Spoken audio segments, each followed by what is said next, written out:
Hulyo, pinagdiriwang natin yung Nutrition Month.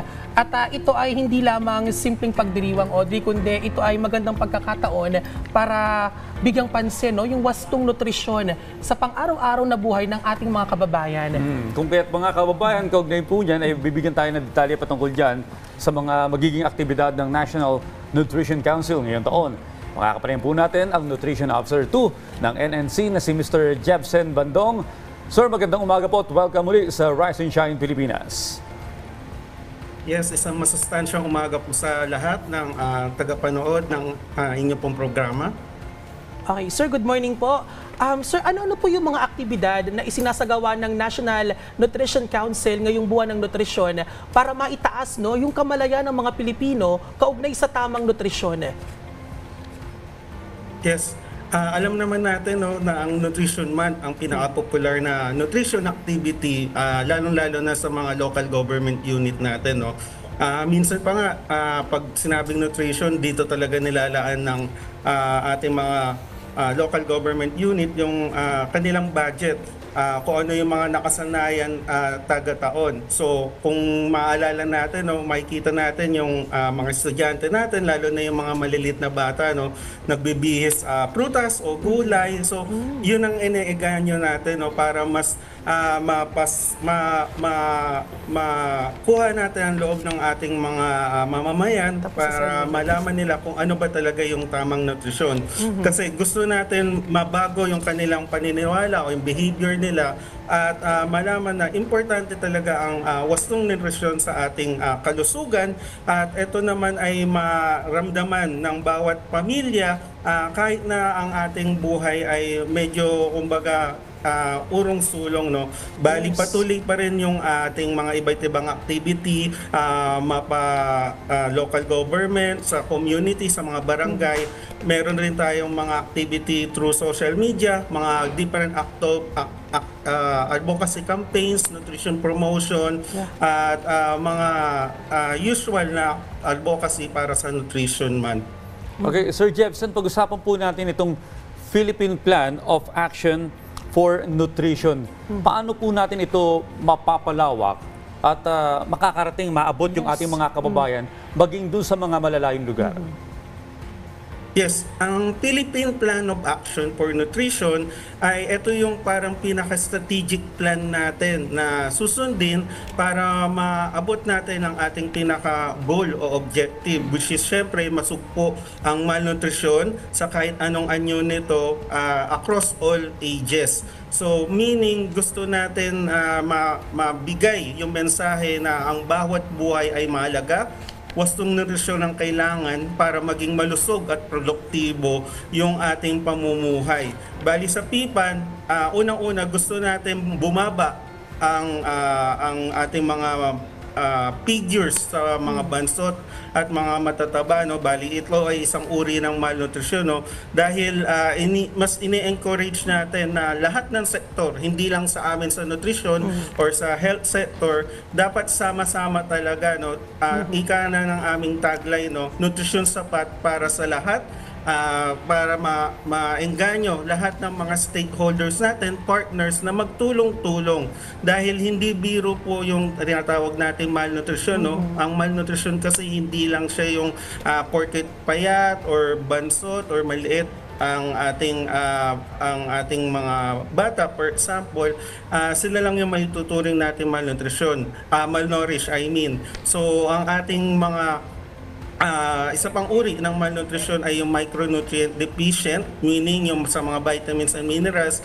At ang pinaka nakaka-alarma ngayon, mas tumataas yung bilang ng mga mataba or obese natin ng mga individual, hindi lang sa mga bata kundi maski sa ating mga adolescent at mga matatanda. So gusto natin na masolusyonan ito through the different programs and projects na nakasaad sa ating Philippine Plan of Action for Nutrition, na kailangan lahat ng sektor involved sa ating pong laban kontra malnutrition. Okay, sir, paano nakikipagtulungan yung National Nutrition Council sa mga lokal na pamahalaan? Kasi sila po yung frontline, ano? Sila po yung nakakakilala sa mga Yes. sa kanilang komunidad kung Yes. sino yung mga nangangailangan ng proper nutrition. Bali, definitely ang National Nutrition Council ay bumababa po sa ating mga local government unit. So kami po ay nagbibigay ng technical assistance, binibigyan natin sila ng training, kakayahan para ma-implement po ang lahat ng mga programa pang nutrisyon. So hindi lamang po tayo na kukulong sa panay feeding program kasi pag nutrition kalimitan ng ang idea ng ating mga local na leader ay feeding program lang po siya, no. So hindi po, mas binibigyan pa po namin sila ng mga iba't ibang klaseng pamamaraan upang matugunan po ang malnutrition para sa kanilang lugar. So more than yung ating pong feeding, amin pong tinuturuan rin sila kung paano ba talaga unang-una pa lang mula pagkabuntis po ng kanilang mga nasasakupan ng mga kababaihan, doon pa lang, sinimula pa lang inaalagaan na po sila.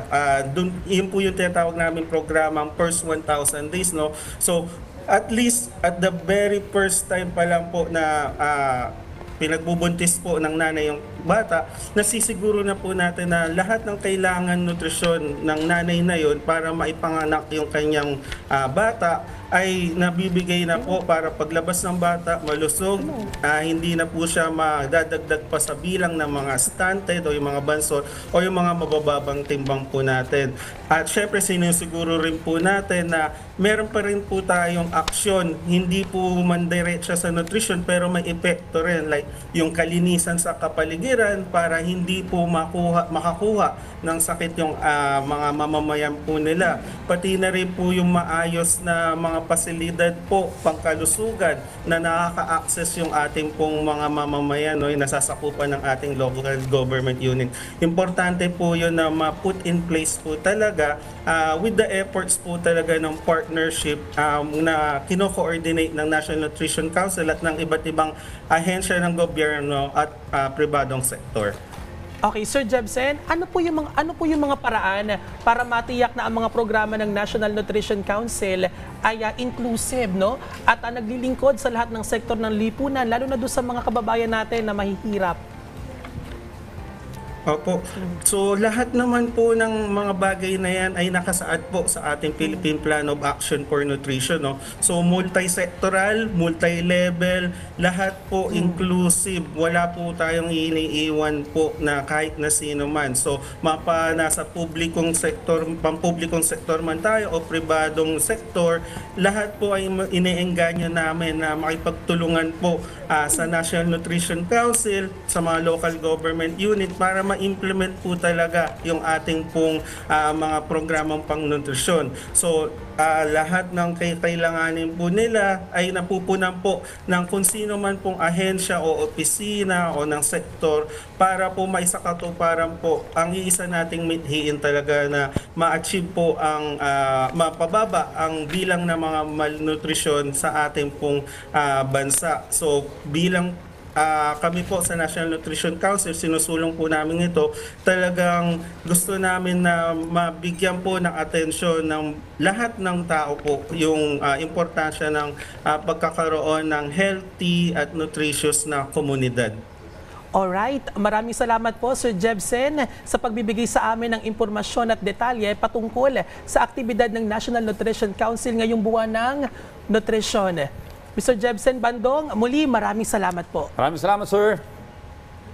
Yes, maraming salamat po sa PIPAN, sama-sama sa nutrisyon sapat para sa lahat. Magandang umaga po sa lahat.